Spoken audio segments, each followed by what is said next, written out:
Salutare, fraților! Astăzi o să facem o tură până acolo sau până unde vreți cu bicicleta. Bun. Acum o să-i dăm.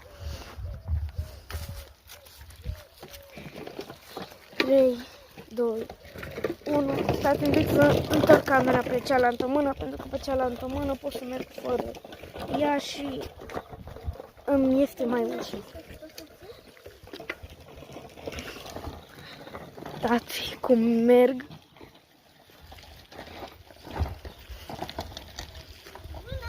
Hai să facem și o întoarcere. Oh my fucking shit! Bă, stai. Da, cred că mi-a reușit. Aș vrea să dau de acolo și să vin așa pe pârtia asta. Până acolo. Hai să vedem. Bom! Și am ajuns. Și acum dăm pe pârtie cu telefonul în mână. 3, 2, 1. Cristi, dete!